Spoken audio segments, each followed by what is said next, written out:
relationships are always interesting, right? Because you have two different family systems that are coming together to create a new family system. So you have the wife's perspective of what a wife should be and look like, and the guy's perspective of what a husband should look like and be like, and you're forming them together. So you have the wife here that had her dad and mom and whatever that looked like. Dad, maybe no dad, maybe just mom, or maybe not mom or dad, maybe grandparents, whatever that variant looks like. And the husband that kind of has the exact same thing. So you have these two mindsets that are coming together to form this new nucleus or new form of thinking about what a relationship looks like. So first thing I would establish is what, wife, husband, what does my role look like to you? So I would go, if I'm talking to my wife before we get married, what does a husband look like to you?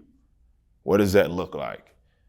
Because odds are it looks completely different to you than it does to her or him. So I'd identify what that looks like. And then, okay, what does a successful husband look like to you? What does a successful wife look like to you? And get that spelled out. And then go, okay. And then you take a self-examination going, what of those do I have and what of those do I don't have? There's going to be some things that you don't have because you're not their dad or mom or whatever, right? You're not their family system. So you're creating something new.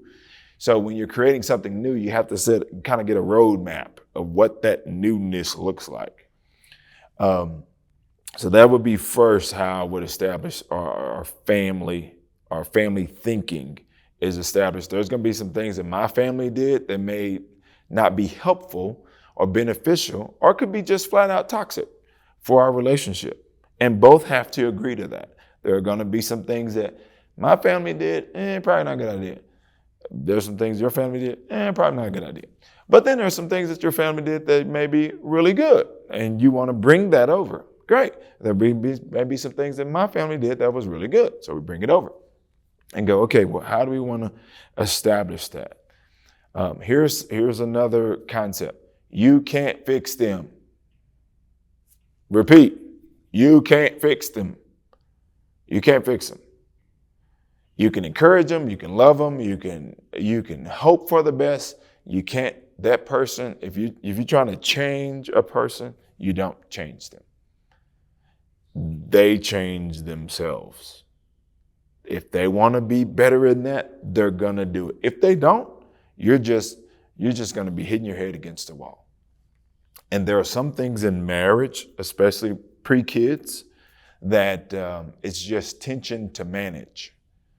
It's not a problem to solve.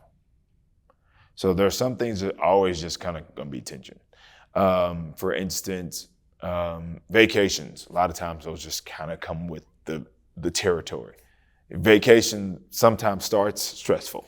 It's like, no, we need to go here. We're behind time. We're behind schedule. And there's tension there. Or on the coming back from a vacation, it's like, come on, let's go. We got to go. The plane leaves at this time and we're dragging, And, and depending on how it's handled, it's just tension. That's just sometimes it just comes with it. Sometimes dinner is prepared and you didn't really want that. And so there may be some tension. You may not want to eat it, and then whoever prepared it, however your house is set up, husband, wife made it, that person's gonna be mad because they cooked it or they grilled it or they did whatever, and you're not gonna eat it and act like it was good. Yeah, tension, right? So sometimes there's tension to manage, right? It's just a part of it. Or where you put the toothpaste and where I put the toothpaste and how you use, all those things are so little, but there's little small tensions, but those are just kind of things you want to manage. And then when you get kids in the equation, that just changes the whole thing. Unless kids are already in the equation already. And so which can make it even more complicated if it's coming from one side or the other. So that creates a whole nother dynamic of tension. But I do this exact same thing of what does it look like what does a good dad look like to you? What does a good mom look like to you? Because again, it's going to vary based on my family system that I grew up in and your family system that you grew up in. So some people may be like, my wife doesn't work. And some people may say, my wife works. And my wife works hard. Or my husband works a ton. I'm not working. Or we both work. Whatever the dynamic is, but that's something that needs to be discussed. Or you may not work for a period of time, but then you work after this time.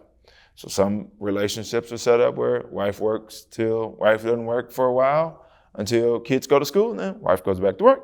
Or some people are like, nope, while kids are from elementary to high school, you don't go to work till after they're out of high school. There might be some tension there if she has a career path that she wants to do. So then you have to be able to manage that tension. So all of those are things that you want to be able to try to get on paper, get thought out, get planned out. And there are some things that are just going to happen as they arise. Another thing that you're going to have to address as a family person is holidays. How do you handle them, right?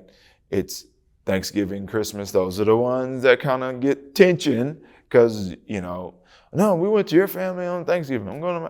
Thanksgiving's not that important. It's Christmas is and all that stuff. Or whatever you celebrate, right? Maybe 4th of July, maybe Hanukkah, maybe, whatever you choose to celebrate. But that's tension. But having a plan helps it of going, hey, family or exterior family, mom, dad, mostly, because those are the ones that kind of create the tension on those private phone calls and you're talking to your mom or your dad and going, yeah, I think we're going to come down there. But your spouse is saying, I think we're going to come down there. And now there's tension because y'all didn't communicate, but y'all communicated to your family systems and now you've created this tension, right? But if you communicate to each other and going, hey, this year we're going to go Thanksgiving yours, Christmas mine. Both communicate to the sides of the family. Neither one are going to be happy, but again, you're the nucleus, so you decide what's going to happen there, and everybody else will just settle in and calm down. That's just one way that I would help you as a family person as you're learning and developing how to be a family dynamic.